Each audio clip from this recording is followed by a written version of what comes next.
Wellness Rhythm Show. Find your rhythm. Live your wellness. Y'all, let me tell you something that genuinely stopped me in my tracks last month. My neighbor Karen, she's a runner, looks fit, does everything right, and her doctor told her she had metabolic issues related to fat around her organs. She was completely blindsided. And that right there is exactly why this topic matters. Because the conversation around body weight has been focused on the wrong thing for decades. It's not just how much fat you carry, it's where that fat lives.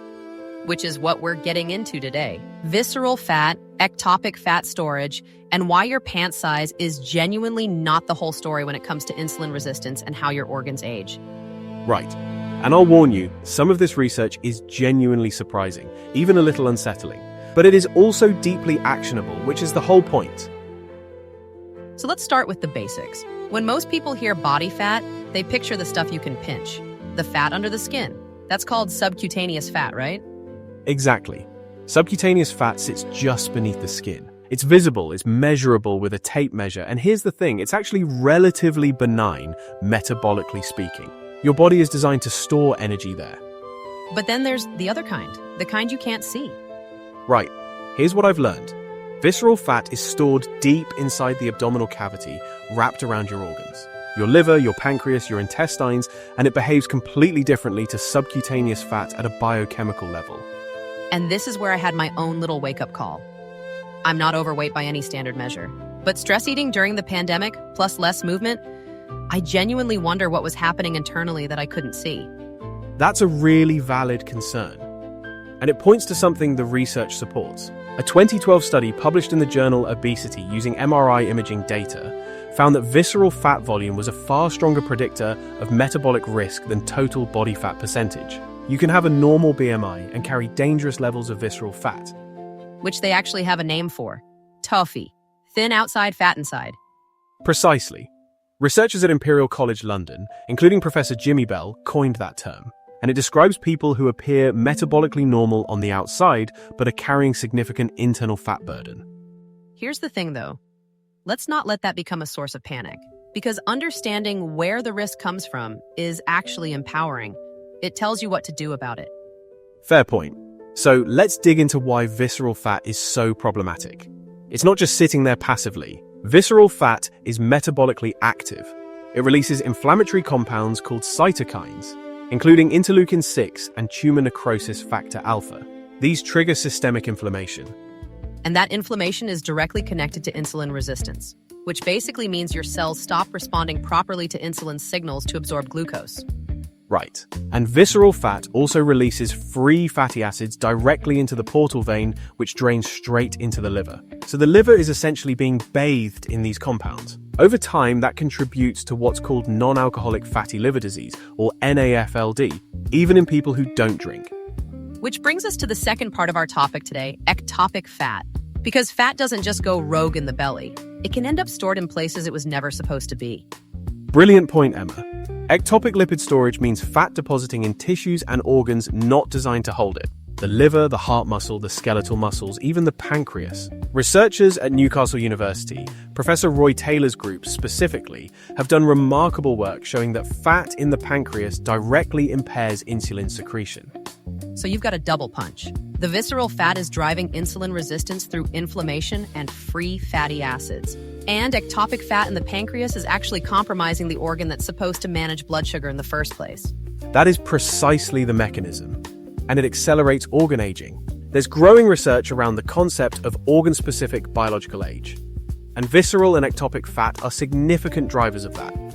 Okay, so let's talk about who this really hits hardest, because I think about our listeners, the sandwich generation, folks in their 40s and 50s juggling careers and kids and maybe aging parents. Stress, poor sleep, less time to move. That's a recipe for exactly this kind of fat accumulation, isn't it?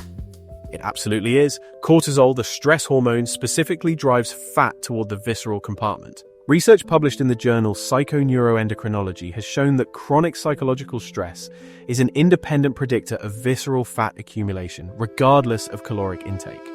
So you can be eating reasonably and still be quietly building up this internal fat burden just from stress. That is genuinely sobering.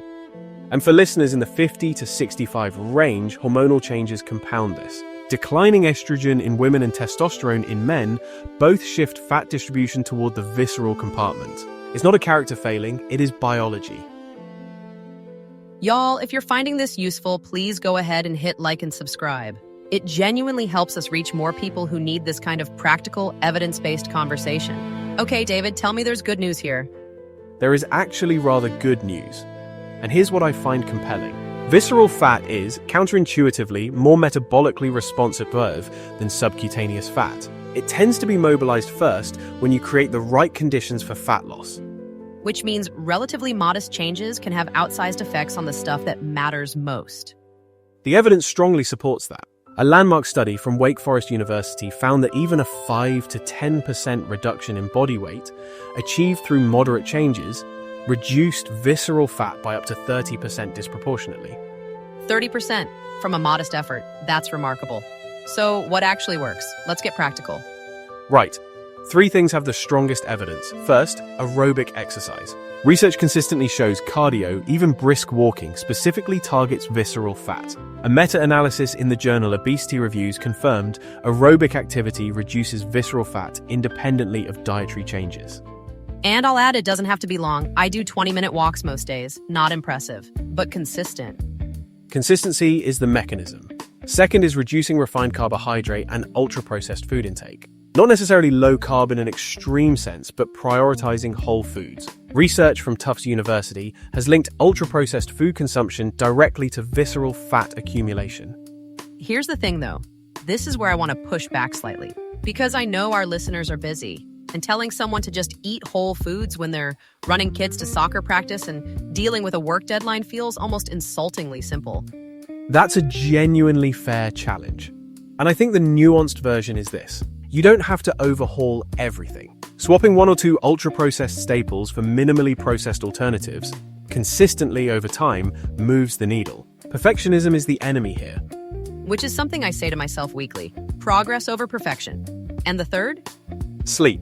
Chronically short sleep under 6 hours elevates cortisol and ghrelin, disrupts insulin sensitivity, and research from the University of Chicago has shown it preferentially increases visceral fat accumulation. Sleep is not optional, it is metabolic infrastructure. I feel called out. Genuinely. My sleep has been a disaster lately. You and most of the Western world, honestly. The cultural glorification of sleep deprivation is one of the more baffling public health problems we've created for ourselves. Let's also address the elephant in the room. Some people might be thinking, well, I'm thin, so this doesn't apply to me. And we've kind of touched on this, but it's worth saying directly. This is not just a conversation for people with higher body weights. Absolutely not. TOFI, as we discussed, is real and well documented. And equally, people carrying higher body weight should not assume they're automatically at high visceral fat risk. Where you store fat is partly genetic, partly lifestyle, and it doesn't map neatly onto size. The only way to really know is imaging, like an MRI or a DEXA scan. Or, as a practical proxy, waist circumference. The World Health Organization uses 88 centimeters for women and 102 centimeters for men as risk thresholds. Not perfect, but accessible. And importantly, a conversation with your GP or physician, especially if you have family history of metabolic conditions. This is the kind of data worth asking for proactively. Okay, so if you're taking one thing from today's conversation, here's mine. The number on the scale is far less important than the habits that target where your body actually stores fat. Stress management, consistent movement, quality sleep, and reducing ultra-processed foods. Those are your levers. And the research is genuinely encouraging here. Visceral fat responds, often faster than people expect. Small, consistent changes compound over time in ways that measurably reduce risk, even if your weight barely shifts. Y'all, thank you so much for spending this time with us. This is the kind of conversation I wish I'd had years ago. If it resonated, share it with someone who needs to hear it. And definitely hit like and subscribe so we can keep bringing you this kind of thoughtful, real talk wellness content. Right. And remember, the goal isn't a perfect body, it's a well-functioning one. Those are rather different targets, and the second is considerably more achievable. On that note, take care of yourselves. We'll see you next time on the Wellness Rhythm Show. This show is part of the VoxCrea.ai system. If you want a show like this for your organization without building it yourself, go to voxcreel.ai and request a sample episode.